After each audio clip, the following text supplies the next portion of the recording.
Magic players, here we are. We've got a game with our Bug Eldrazi Scion Spawn deck as we're rolling with it. And let's see what we can do. See if we can get a good match with this one this time. How are we looking? That's a million freaking land and nothing else to do.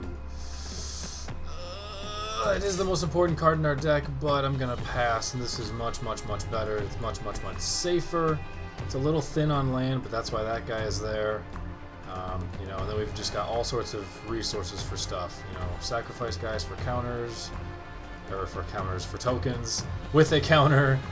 You know, some removal. Got a little bit of everything going on here, so I'm totally okay with that. Gonna fetch a swamp with this guy, so that way I've got one of each basic in play. Looks like next turn we'll play a Carrier Thrall, and then we'll be able to just kind of sit from there. And we'll see what this guy wants to do. Blue-white, probably some sort of flying control. That seems to be a really common theme these days. Unless you control a swamp or a forest. I do have a forest, so I will play that one instead of a basic swamp. No! Really? That sucks. That's unfortunate. It's not even one where I can just, where I can put it back on top of the library either. It's just straight exiled. It's not exactly the most powerful creature in the world that he got rid of either. So that tells me he probably has a bunch of stuff he wants to do on turn 3 instead as well. But, I don't exactly have anything else. So I'm going to play the Mire so that next turn on turn 5, I've got everything I need for Obnixis, and hope that Obnixis doesn't get countered. Maybe he'll play something. If I play nothing and he plays nothing, we'll see how that goes. That's probably an advantage him. If I had the 2/1 creature out and he didn't get countered, and we both end up doing nothing for a day and a half, that would be advantage me. But yeah, I don't think I really want to. Ooh, both of those are really cool. I kind of do want to try out the Royal. It's in here as a one-of just to see how it goes. I know he would counter it, but Obnixis is probably better for me in the long run anyway. So I'm going to play the Royal, knowing that he's going to counter it. Yep. That's one way to play blue. You're just always casting your second best card every single turn. Unless they're tapped out, then you go ham. And oh, fantastic, an Obnixis of his own that I would have liked to counter. So it's one of those things, like I could sit and do nothing, and then he does nothing, and I do nothing, and he does nothing, and eventually somebody will do something.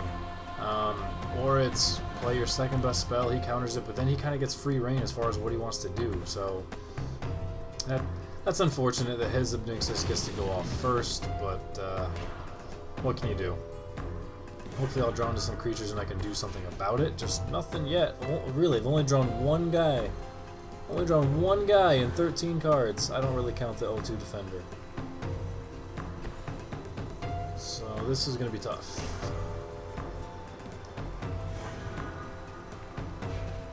At this rate, both of us are just going to pop the emblem, and then it's just going to be whoever draws more cards. Oh no, then that's going to be weird if both of us have the emblem out there.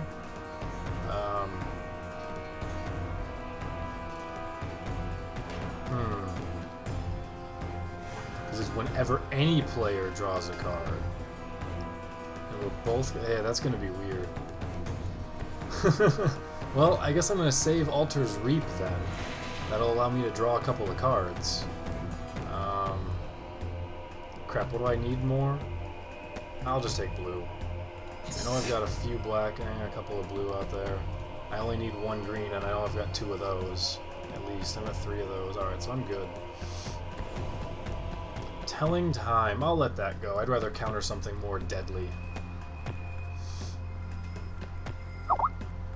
Oh, Skype! It's not you. That's me. Get wrecked. It's probably Bust and Smash. Is it? It is Bust and Smash. What up, Bustin'?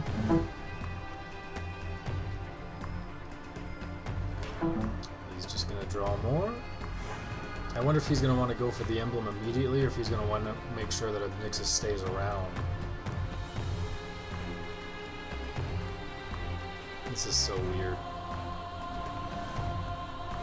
This is so weird.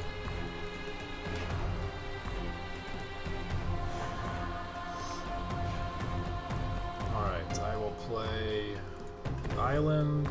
He's probably got a hard counter, but I've got a counterspell as well. I'll try it. I mean, I have to do something, right? Yeah. So that I definitely need to counter. If...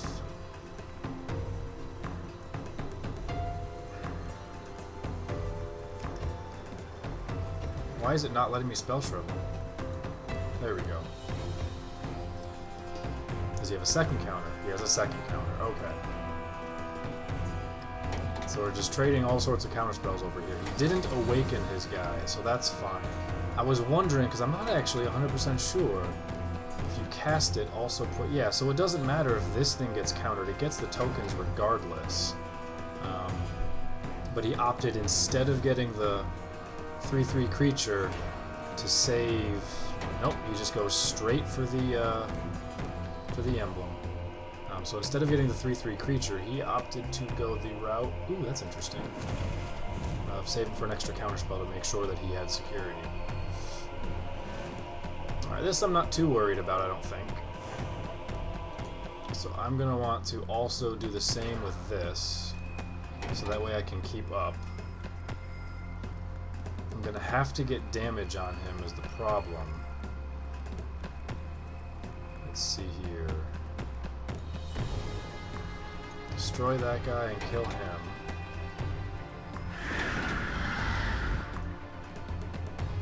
Going to play... Let's see, do I want to play Nissa? Because Nissa will draw me cards. So at this point it's a dead tie. I need to get some damage in there before I just start drawing all of these cards. That's the thing. So I could have Nissa make a token. I don't know if that would be better than just having Nissa by herself. I do need to get more damage in. So I think I will go the route of getting that token out there.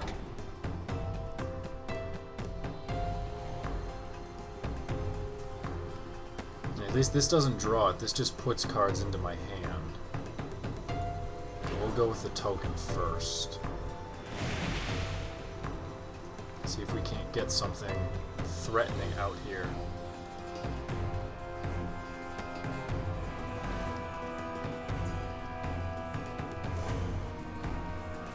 We're both on a really heavy clock at this point, obviously. Royal Spout. Right, so that puts it on top, but it's a token, so that means it goes away. I could sacrifice it and draw 2 cards. That really speeds it up, though. That might end up just killing me, is what it might do. It might just kill me. I think I need to wait to get a creature out here first, before I try and just draw cards. Because he's got a 2-point life swing, because he got his Obnixis out there first. Oh, there's a creature of some kind. That's what I need. So let's start getting a couple more options here. That's good. So I got 2 creatures now. I'm going to go with this guy. We're going to go with this guy.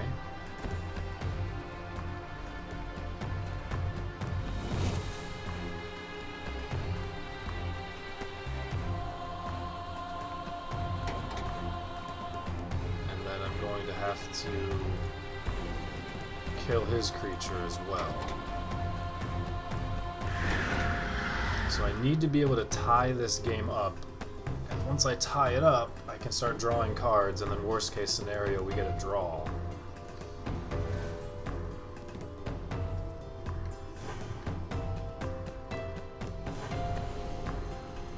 And there's nothing I can do about that. Well, I'm gonna get a 1/1 token. Really have going for a man land. But...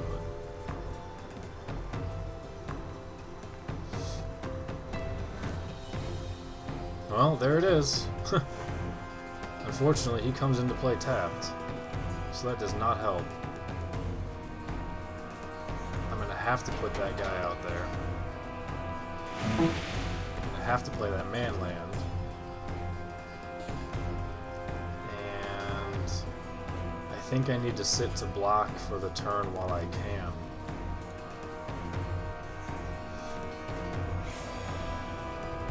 Yeah, just in case. I need to make sure I've got, well, I need to do everything I can to not take damage from his 4/4. If he's got something to bounce a creature, I need to have 2 out there. Because the next turn I can swing with 3, and that'll give me a better shot to get 1 through. And all I have to do is get 1 through, and then I can potentially draw cards and kill him from there.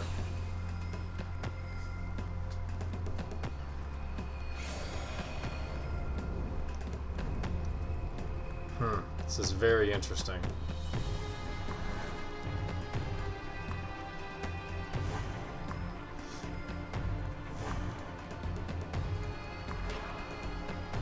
Alright, so make him a creature.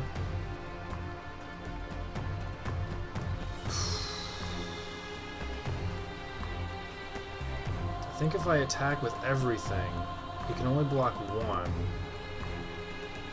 Yeah, I think my answer is attack with everything.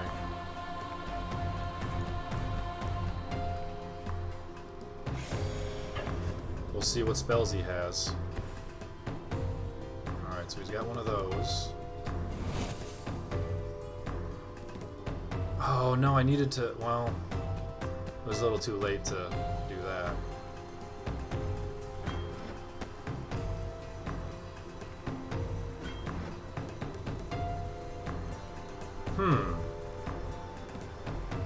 He's opting to go down to 1 life? No, because he's going to Gideon's Reproach that guy, and there's nothing I can do about it. Damn. So I should have Rogue Doored and made one of them unblockable. Well, then, yeah, I should have made my Lumbering Falls unblockable is what I should have done. I should have made him well, because I was thinking if I tapped the 4 and the Rogue Door, I wouldn't have been able to cast Altar's Reap is the problem.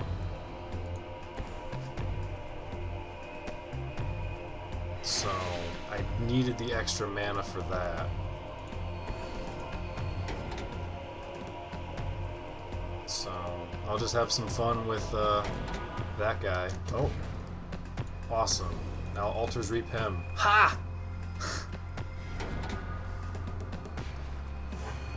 His triggers go off first, but I wonder if mine are still going to get to go off. And if it matters or not, if it considers... Okay, see, that's interesting. I wonder... Huh. Well, we got to see how that worked. I don't know, but there we go. So, we still see that thing on the stack over there. Both of ours have to go. I don't know how you would determine which trigger sets off first. His Obnixis went into play first, but I don't know if that's any sort of official or final rule, or if it's something where the game just has to program it, and if they go off at the same time. It's interesting. Or if it's something where player with priority, aka me, gets to choose which triggers go off first. You know, it's very interesting. But regardless, it was obviously it was a dead even game. He won because he went first, literally. But that was pretty fun. So if I had tapped, well, you know what I could have done? I probably could have tapped the Rogue Door to make the falls unblockable. He therefore would have used these 2 creatures to block my 2 guys. I could have sacrificed... my... No, I couldn't, because if I sack my Scion token to cast my draw card spell, I would have drawn 2 cards prior to damage being dealt, and I would have died. So I had to hit him first. I don't know. That was a really cool game. Regardless, I guess it was kind of boring, but it was interesting. It was unusual. It was fun. Whatever. I don't feel bad. Not quite sure how that would work in Paper Magic, if it would be different as far as which triggers go first, but I don't care. That was entertaining. So hopefully you guys enjoyed that one. Take it easy. I'll catch you later. Peace, guys.